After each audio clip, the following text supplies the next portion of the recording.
Hi, welcome to Silver Sage Magazine. My name is Tracy Hill, and I'm the publisher and editor-in-chief of Silver Sage Magazine. And today with me, I have Janet Washburn, who is the founder of Going Gray Gracefully out of Florida. So welcome to the show. Hi, Tracy. Thank you so much for inviting me to be part of this interview process. I'm really excited about it.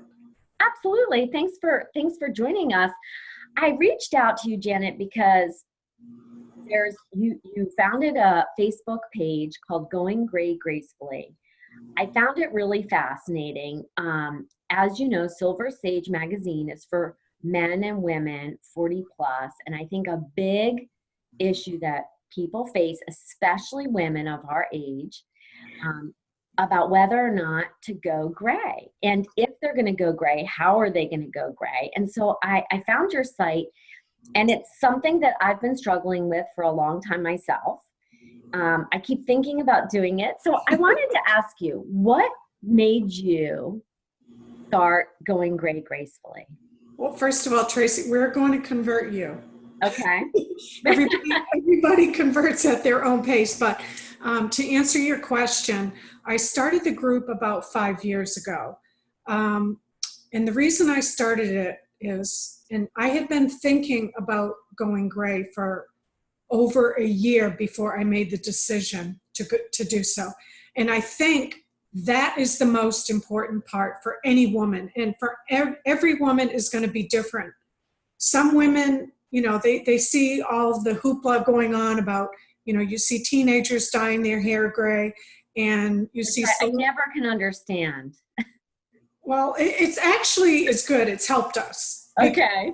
Because, younger people, because of the societal expectations about we're supposed to be young, because the younger women are going gray, it's actually helping sort of dispel that myth that you can't be older, you can't be gray, because if you are gray, you're automatically old. So in some cases, I think it's really helping us. But my personal reason for doing it is like everyone, Tracy, I just got so sick of every 3 weeks going into having to make an appointment, scrambling to make the appointment, getting in with my colorist, which, the colorist is good, you can't call the day before. Right. So it's almost like you need a standing appointment every 3 weeks forever so that you're going to be seen. And I just got really sick of sitting in that chair, Tracy, and having to spend 2 hours of my Saturday, because I work during the week like millions of women, tired of spending, I think it was like $60, but then you have to tip the person washing your hair. So by the time you're out of there, it's almost $90. That's exactly what it costs every 3 me. weeks. I would rather be putting that money in a 457 or doing it on experiences. So I started thinking about it and just thinking, I don't want to do this anymore. And I was going through a divorce at the time, and my ex-husband and I are, very good friends, and he's a professional man, very modern and stuff. And I said, what do you think about if I stop coloring my hair? And he said, well, I think that's great if you don't want to do that anymore. And I said, okay. And so the more and more I thought about it, and like I said, it took me a whole year of thinking about it. Like, can I handle people looking at me as it's growing out? Can I handle people thinking, oh, she looks old? Like, so many things, but you really have to vet through all of those questions and get to a place where you are comfortable with people talking about you, people making comments, people, and they're negative. Some of them are negative. Right. And so it took me a whole year of reading things, and I finally was ready after a year. And I just stopped coloring my hair, and I never looked back. I did not have a problem with what people thought about me. I really didn't care.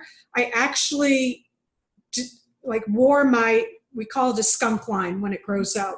I actually wore that as a badge of courage, like, haha, I'll do whatever I want. Tough if you don't like it.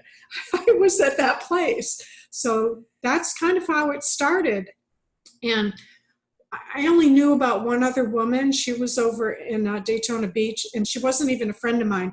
I knew her through a friend, and I created the group, and then I reached out to her, and she joined. And honestly, Tracy, it just started blossoming from there. How many members do you have now? We have 16,000 members from all over the world, Tracy. I'm so proud of the fact that we have a few women from India. Wow. And it's just, they're all over the world. And it is, I'm so proud of it. And I know that you have women all over the world because I contacted you to get permission to post on your site to get some women and men yes. to me. And I've had women all over the world from your site, from your page, Going Great Gracefully, contacting me, and we're just trying to figure out how to make it work. But it's extraordinary, 16,000. And you're not the only site. There's the Silver Circle, and there's some other Facebook. There's a lot now. I agree. It's a huge growing trend of going natural. And what are some of the best comments that resonate with you that you had over the time? I guess that I do get a lot of compliments from younger people, a lot. Okay. Including, I'm single now, including men that are much younger than me. And that's nice. So when I get a compliment, when they say, "Oh, I love your hair," I want to know, do they love my hair because of my look, or is it because of the gray specifically? So I always ask them that. I say, well, is it the color you like, or is it just like my texture? Like, I want to hear that feedback, but I mean, nobody really like. Here's the thing, Janet. I think it's a different answer. Coming from a psychological perspective, my guess would be, and it would be an interesting question, but my guess, the answer is that you have the attitude that you're rocking it, right? That you feel comfortable enough to rock it. And I think confidence is really sexy. Yes. And I think young men, old men, every man in between, I think women, I know for myself, the reason I went on this journey with Going Great Gracefully, and I've joined a couple of the other Facebook pages, but I think my journey started for the same reason. I feel that the women I see that have gone gray, I just am so empowered by them that they have the confidence to do this and rock it. And I think they have a sassiness to them that women may or may not have, who, like myself, am not a blonde, but I'm currently a sort of blonde, I guess. People say that's blonde, but you're definitely blonde, and your hair's beautiful, by the way. It really is. It's beautiful. Thank you. But absolutely gorgeous. I want to go natural. I eat natural. I exercise natural. I live a super natural lifestyle. And this is what started me on the path of, I want to do this. I want to go gray. I'm terrified. What are you terrified about? I always ask people that. I think it's important. I'm terrified of that skunk line, of looking like I didn't take the time to care about myself, because I really believe in my body, my castle, right? So I take good care of myself with my nutrition, my health, my exercise, etc., my mind. And to have that skunk line, I don't want someone to look at me and think, oh, she doesn't care about herself. She's letting herself go. And that terrifies me. Plus, I don't want to look terrible. So I'd like to address that, because that's the most common thing that I hear about women. They're afraid. They're afraid people are going to think that they've let themselves go. Obviously, you're a woman. I mean, I can tell by looking at you. You get your hair cut regularly. You believe in wearing a little makeup to enhance your natural beauty. You like accessorizing. Anybody that believes in those things and practices that, it's going to be very obvious to anybody that they have not let themselves go, that this is what they're doing. They're letting their natural hair come in. To me, it's obvious, because there's a woman at work. She's an engineer, and she's got a skunk line, very noticeable. But it doesn't look like she's letting herself go, because she dresses nice, and she wears makeup, and she has a nice hairstyle. So I think that's important for me to tell you that. Of the posts that you get, I know when I read them, like I said before, I'm very empowered by the women that I read on your page. Um, if you had advice to any woman who's thinking about it, terrified like myself, but thinking about going down that path, what are some tips? What are some words of wisdom that you would give someone? I think that they really need to think about that. Are they going to be okay with um, their choice being scrutinized? People like to make comments. People like to say, "What did you do to your hair? Why are you doing this?" People like to be judgmental. So for the person that is thinking about it, they need to think about that they are going to get those types of comments. Hmm. And can they be okay with that? Practice what they would say back. Um, I like that. Practice what you would sort of your toolbox of yes, comments back. yes. And what's a good comment that you would say back to someone when they say, Yeah, "Oh, well, yeah. We need to think about stop being insulted and educate them. It's an opportunity to educate another woman. For instance, if somebody says, "Why are you going gray? It's going to make you look old." A perfect comeback is smile, always smile, and don't get defensive, because then you're going to get the other person angry and you're losing that opportunity to say, "Well, what's wrong with being old? I'm proud that I'm 59." hmm And listen to what they say. And it really helps engage a conversation, and it's an opportunity to educate other women. And who knows, after 6 months, when they see how fabulous you look, they may think about it too. right."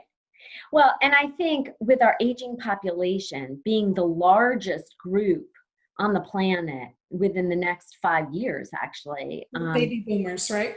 yeah, absolutely. I think that the world is getting the message that it's okay to be in your 40s and 50s and 70s and 90s. And that's the new young age, It right? really is, because women today realize we can do whatever we want. Why do we, my biggest argument in this whole going gray thing is, why do I have to look younger? Why do I have to look younger for a man? It's just crazy. Now, but how do you counteract so in social media, the young, the beautiful, the thin, there's this social media perception of all these women who are rocking that younger look and doing the lifts and the Botox and the hair dye and the million other things that women do to try to look beautiful instead of embracing the beauty that they already have naturally. Well, first of all, I don't think there's anything wrong with doing Botox if that helps you feel better. I think there's a lot of procedures that help people feel better, and I don't think there's anything wrong with that. But I think that a lot of the manufacturers, and you will see them, it's changing. There's a lot of manufacturers now that are using overweight women and all different types of women. Right. So it's not all about the young and the beautiful anymore. Manufacturers are getting it. They're getting that if they want our dollars, and we have a lot of disposable income right now, The highest. you better start including us, all of us, not just the Christy Brinkley types. You Right. better include all of us. Right. And so what are some other tips? You talked about, having a comeback ready when you get the Come back ready. Try to read blogs on the subject, because the more information you read and hear, it's going to help you in your journey to get where you're ready to do it. Mhm. Do you feel that there's any ageism associated with silver hair Oh, yes. in the workplace? Um, in my workplace, no. But I do hear a lot of women that post on the subject that they're starting a new job, or they have a job interview and they're terrified that this isn't the right time for them to go gray. Mhm. And the first woman that joined my group, she went in with a humongous skunk line into an attorney's office. I mean, she has white hair and it was black. She went in with her, and she was an overweight woman too. She went in just exuding confidence and I can do, and that's what women have to do. Recognize the value that you offer. But still so many women, they're timid and they're afraid of ageism. I think that you come to one of the most important parts, and that's about, be you, sort of not have that confidence to be who you are and not hide behind. I mean, yeah, sure, it's nice to put on the lipstick and the accessories and whatnot, but still being you underneath it all. Be you, and let them see all that experience that you're bringing to the table. They're not even going to be looking at your hair. Right. Yeah. Right.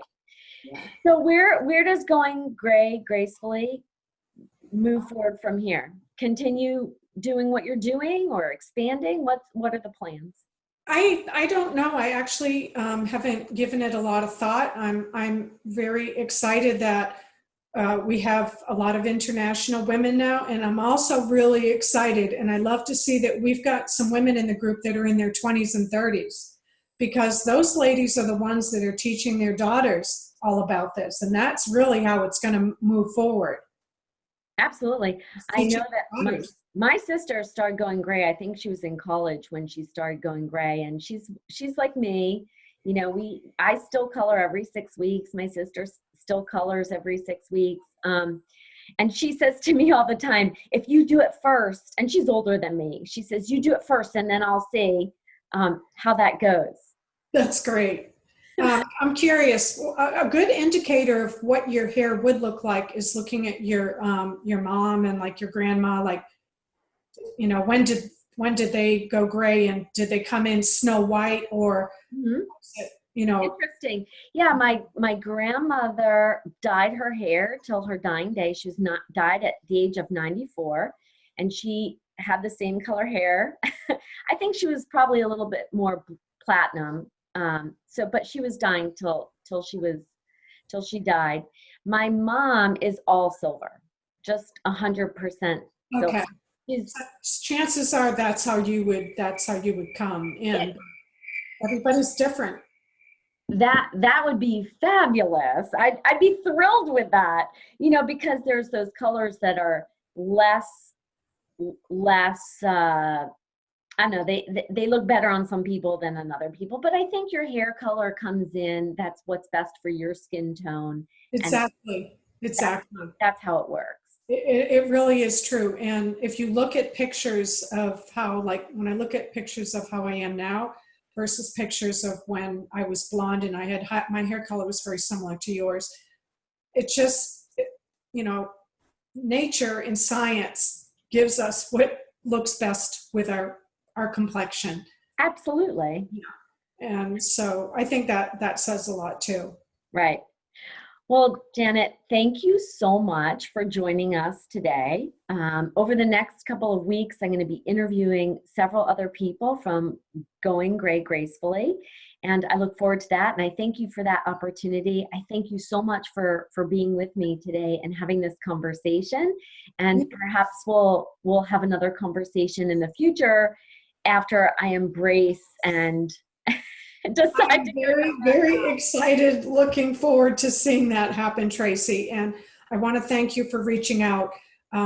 This has been really fun, a great conversation, and anything that we can do to help you or promote the Going Gray, let us know. And best of luck to you and your sister. Awesome. Thank you. Thank you.